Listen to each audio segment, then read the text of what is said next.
payer les conséquences. Quand Dieu parle, il a parlé. Amen. Quand Dieu te parle, c'est parce qu'il t'aime. Et il veut que tu ne souffres pas. Et parce que les personnes n'ont pas écouté, ils se retrouvent finalement dans des problèmes. Je me rappelle un jour, j'ai passé un temps de jeûne dans la prière, un long temps de jeûne sur un certain nombre de jours. Et le jour où je finissais mon jeûne, je devais aller rendre visite à un ancien d'église pour faire un point avec lui. Et quand j'arrive, cet ancien m'offre 3 mangues. Les mangues greffées, c'est le nom, les mangues greffées, ce sont de grosses mangues et elles sont appétissantes quand on les voit, donc 3 grosses mangues.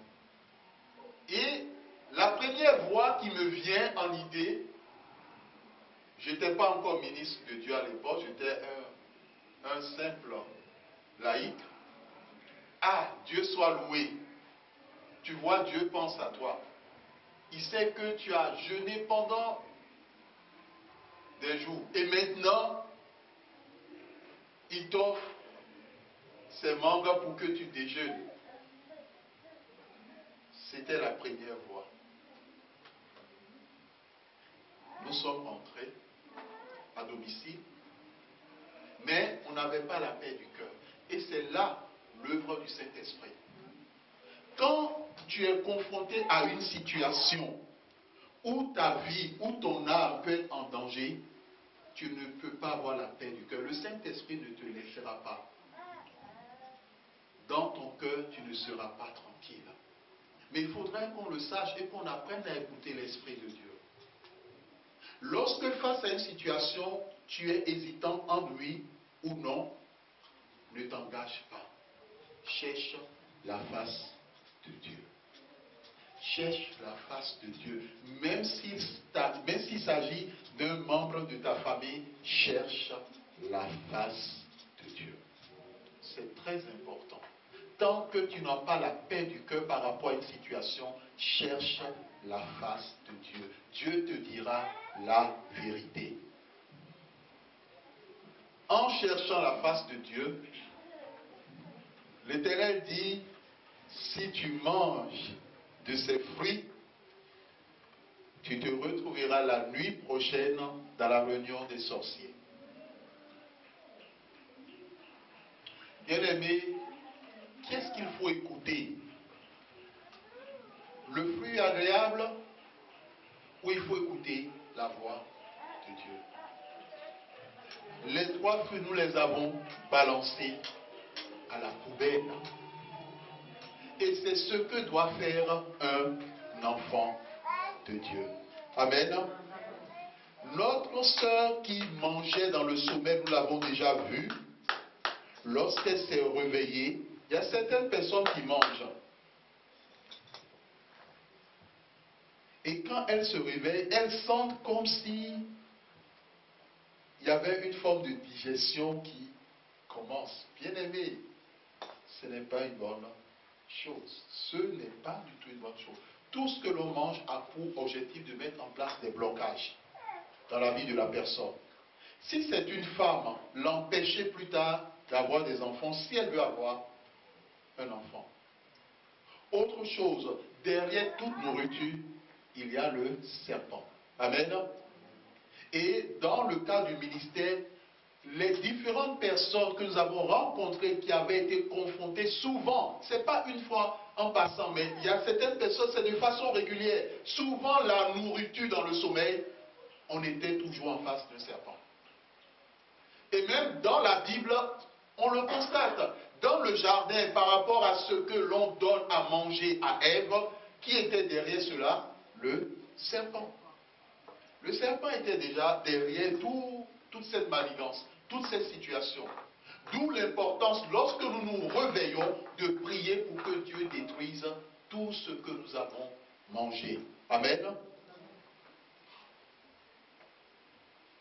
Donc, le sorcier peut être un ami, une amie, un époux, une épouse, un parent proche ou éloigné. C'est ce qui fait que lorsque nous cherchons un homme ou une femme pour le mariage, nous devons chercher la face de Dieu.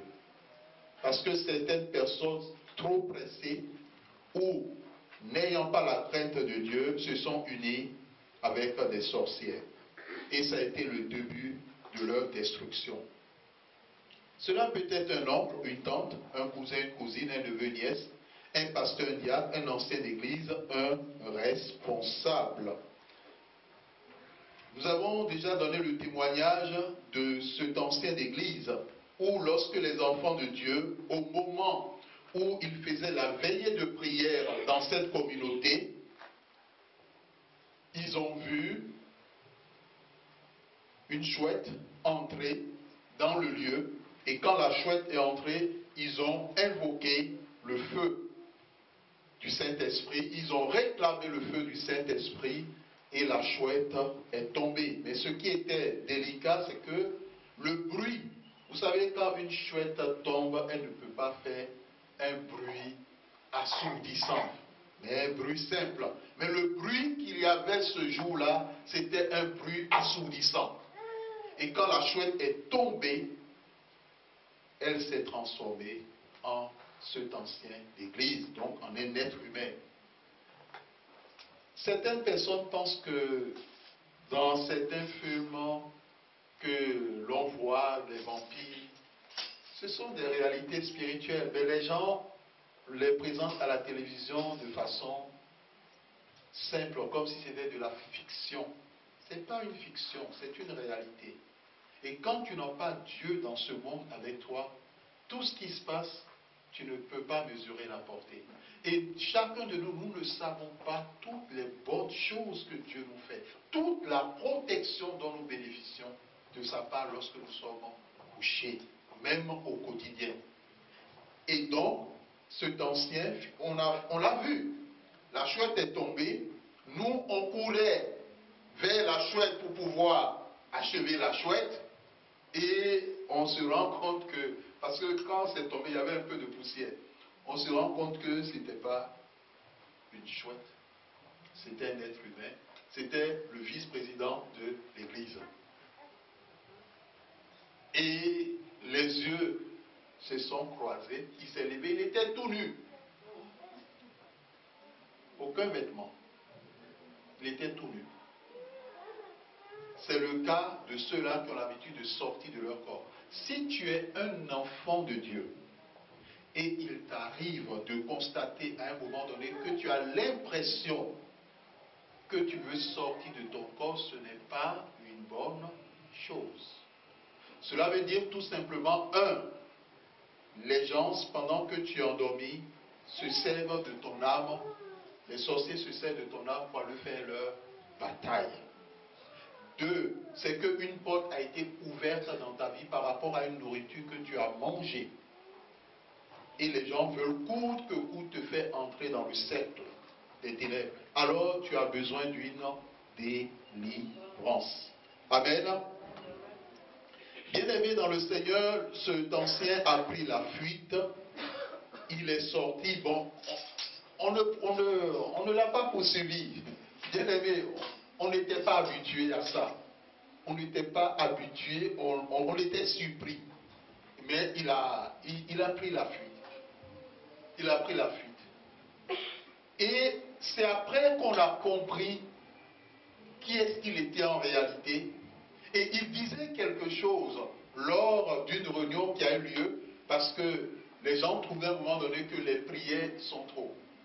Bien-aimé, lorsqu'un membre de ta famille trouve que tu pries trop, ou bien tu exagères en priant, pose-toi la question, quel est l'esprit qui travaille en lui?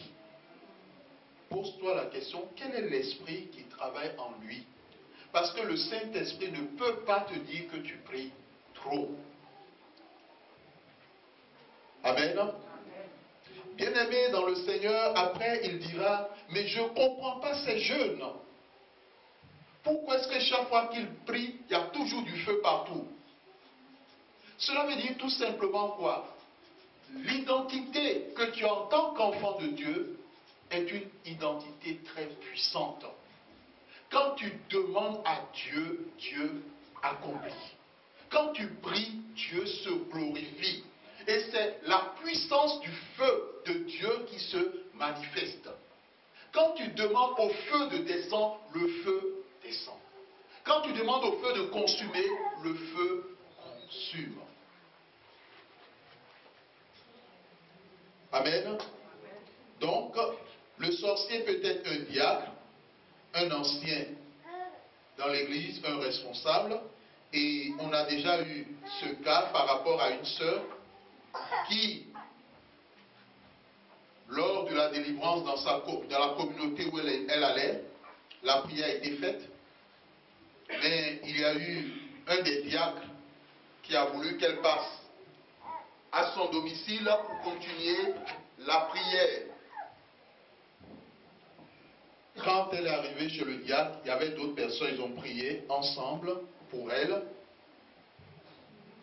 Et par la suite, elle a déménagé, elle allait dans une autre communauté. Et dans cette communauté, pendant la prière, le diacre qui avait prié pour elle a commencé à se manifester au travers de sa bouche. Pour dire tout simplement que aujourd'hui dans l'église, il y a beaucoup de nous qui se sont infiltrés. Bien-aimés dans le Seigneur, nous allons nous arrêter là pour aujourd'hui. Le dimanche prochain, nous allons continuer, sachant que les sorciers travaillent à l'échelle planétaire. Et que celui qui entre dans la sorcellerie, on lui donne un autre cœur, nous l'avons vu, on lui donne un autre nom, on lui donne des puissances, des pouvoirs, pas pour faire du bien, mais pour détruire. Et quand vous avez affaire à un sorcier, vous n'avez pas affaire à un seul, mais vous avez affaire à plusieurs. Parce que derrière un sorcier, il y a un bataillon de sorciers qui le soutiennent et qui travaillent avec lui. Mais grâce soit rendue à Dieu qui nous donne la victoire sur Satan et sur les sorciers en Jésus-Christ. Amen.